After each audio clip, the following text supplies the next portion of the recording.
Tell me your name. I'm Mary Peabody, and I did this with my former husband, Ronnie Peabody, who since passed away.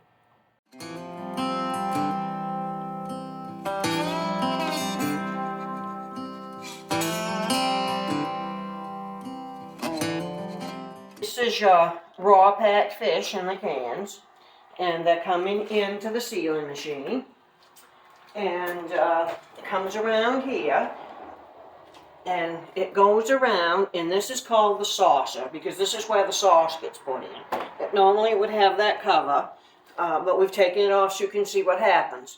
Then up on an upper story there would be a tank, and it would have oil or mustard sauce, and it would come down on gravity, and it shoots out in one place right here, and the cans are coming this way, and this is rotating the opposite way, so it always shoots out at the same point. It's just one after the other as this is turning. Then it comes in through here, and see, and these grab and push it along. There's one there, there's one here, and that's pushing the can under the lids, which drop down, and then it keeps coming through, and this is your first operation here. You can come right in behind me. There's not an awful lot to see, but your can comes in there. And this is your first operation, which is known as curling.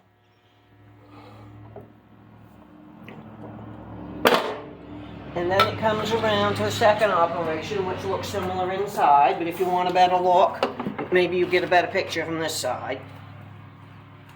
And this is grease. That's all that is. And your second operation, which is flattening, and if you look on even a round can, they're flattened just like this. So then it would come off on a belt. This is an example. Would come off and go along this is your last stage here actually, and would go along to be labeled, carton, whatever.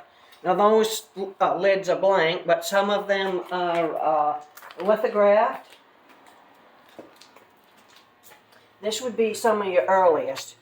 That back, this all started in the very late 1800s. And back then, a lot of people couldn't read and write. Right. And so they knew from the color that this is black on canvas gold, that means it's oil. And this is red on canvas gold, and that means it's mustard. So you could get what you wanted even by the color. That's amazing. Yes, it is. Here we're starting in Robbinston, Maine, which is up by 𝙨𝙗𝙧𝙚, and as you go around the room, you're going south, and you wind up over there by the door in South Portland. And these are all original lids and original labels. They none of them are reproductions. Let me get up in there and get close to them. Mm-hmm. You got an old ledger book here? Yes, that's from Robbinston. It's very old. My mother was able to get that at an auction for us. Here, this is an overwrap machine. It originally came out of Underwood's factory here in Jonesport, which is where the Coast Guard station is now. This is the cans. The cans are all ready to go to market. They're coming in here. Then over here, we have a roll of overwrap. This is an overwrap machine. And these little blue lines are read by this electric eye right here. And as that goes in there, the wrap is cut off at the right place, and it goes into kind of over here. Sealed cans are coming up on the elevator, and as they do, the back is tucked and glued, and then as it goes down through there, the sides are tucked in, and it comes out at the other end all wrapped. You don't want to miss the whistles. Well, because we got stuff, it just came when it came. But anyway, this is a factory whistle from B.H. Wilson's factory in Eastport. And that gives you the code. This was back before telephone or anything, and that gives you the code so the workers would know who was needed and when. Wow. Because the pickling crew would be there when the boats came in, because they were salting the fish and putting them in tanks. And then the flaking crew, that was when they cooked them before they were packed. They were put on, that's a fish flakes on a fish flake cart, and they were cooked before they were packed. Then later on they went to the raw pack. And would you like to, I'll talk about this next. This is a round can labeling machine. Sardines were packed in different type cans, but this would be the same for fish, blueberries, vegetables, or anything like that. And this probably is the same age as that, or maybe even older. And the pack cans come through. I don't know if you can see right on that one, there's a little black line, and that's where the paper would be picked up and wrapped around the can. That's the glue pot over there, and the bundle labels here. So it would pick up the labels here and wrap it around the can and glue it, and it comes out on this end all wrapped. Now this is the ladies, when they went to the raw pack, they started cutting the heads and the tails off the fish with scissors. So they cut the heads and the tails off, and you can see up here, this is ladies packing in different factories. And there always was a scissor sharpener on duty, and you can see these are just regular household scissors, whatever she happened to have it like. And you see these have been ground down. This pair's been sharpened. That pair's been ground down a lot, because they would start out something like this, see? And these were my grandmother's scissors, and my father had them, and I didn't know why they were so short. Well, it's because she used them in the factory, because this would be, these scissors would have started out, they're the same brand as that pair there, which has been ground down, but hers have been ground down a lot. Wow. Here you're in the Lubeck section. Lubeck, 𝙨𝙗𝙧𝙚𝙬𝙧, Port, and Jonesboro.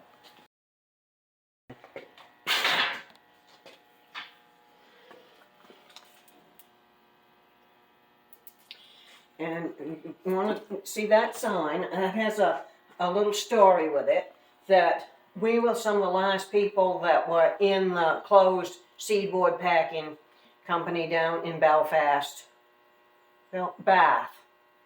And that was up in the can loft. That most everything was gone out of there, but we were lucky to get that sign, and about a year later the factory burned, the building burned. It had been pretty well cleaned out, but that was up in the can loft.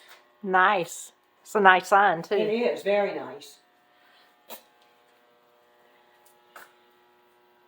And this was from Machias Port Packing and Canning. And this is your fish flake rack. Yes, this is the fish flake rack.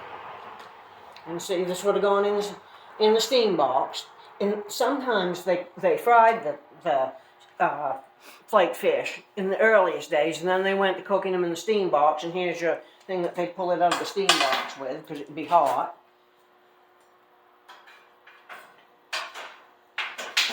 And then you come in here, and this is the Jonesport, Addison, Millbridge, Prospect Harbor, and Gouldsboro. And I've got a couple of nice stencils here, and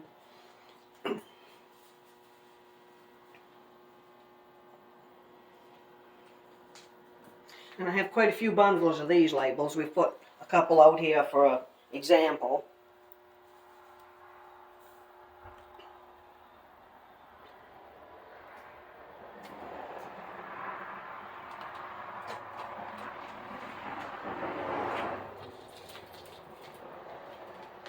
So was it a hard job or just repetitious? It was either hot or cold, hard on the hands, standing on your feet, smelly, slippery.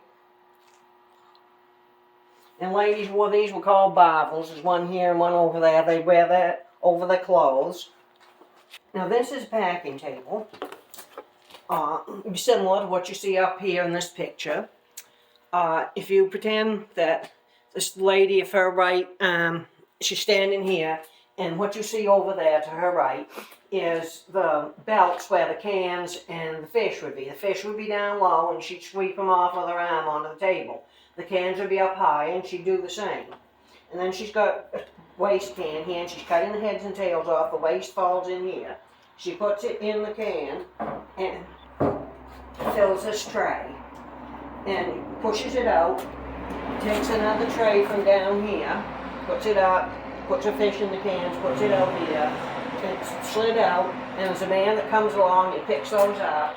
And here, some of these you can see them hanging up at the top. This is a packing tag, and every time she fills 4 of those, she gets a punch. And it's because they're paid by piecework. Wow. And there's some more scissors. Now this would be your last step, is retarding, which is pressure canning basically. The factory was run on steam. The cooking was done in steam boxes. The pressure cooking was done in the steam. The whistles were blown with steam. And this is a retard for round cans. So that would be like your fish cans, your vegetables, your blueberries, and that sort of thing. This could have come out of Underwood's, because we got this from Wyman's too, and we know they had this kind at Underwood's. Now here's another set of whistles. These are from Peacock's factory in Lubac. And this is also a retard. And each retard has a record, and there had to be a man standing by to make sure the pressure and the temperature and the time are all correct. And it says over there on that little sign, right there, about Portland retard, tells you about that. Now this is a dip retard. There were other styles. This one you could put either kind of can in this. This holds 3 baskets. We have 2. There's more in the floor. If you want to step up here and look, there's more in the floor than what you would believe. Oh wow, it goes way down. It does. And we have a well tile that's set down in there to receive it. They also had them that were filled at the top and unloaded on the lower level. You'd have a door like a wood furnace door, and they would pull the hot cans out. They had something they raked them out with. There'd be a little bit of water in there, but you had a lot of dented cans. And the workers were allowed to take home so many dented cans because they couldn't be sold. But it was, I know there's an older lady that I knew that grew up down here in Jonesport, and she said that they lived on dented cans and bread and molasses, and the dented cans of sardines, bread and molasses, probably some fresh stuff in the summer. Yeah. Wow. This is a picture of the inside of Underwood's factory here in Jonesport. And it shows they had both styles of retards. And this came out of another factory in Jonesport that had been it was a lobster company, and it was kind of rough, but we took it because it told about the retards. And when the last sardine factory in Maine was still running down in Gouldsboro, Prospect Harbor, they sealed up a lot of sardine cans for us. Because then they knew it was going out. They were the last factory. And people helped us.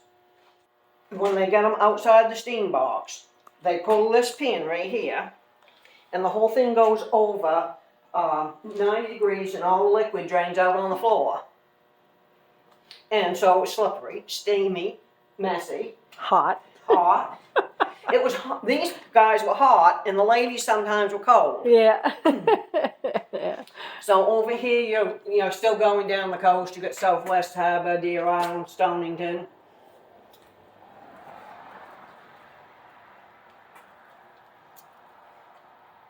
So I see this is a check written to. Yes, they got shortchanged for some reason, and they had to give or at least her, a bunch of people got shortchanged, and her check was for $1, and she never cashed it.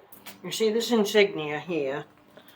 This denotes that those were packed for the World War II to feed the troops. Oh, okay. And they can be very generic with just blue lettering on white. And I wasn't aware of this label, but I found it on eBay a year ago, and I bought 20 just to have. There you go.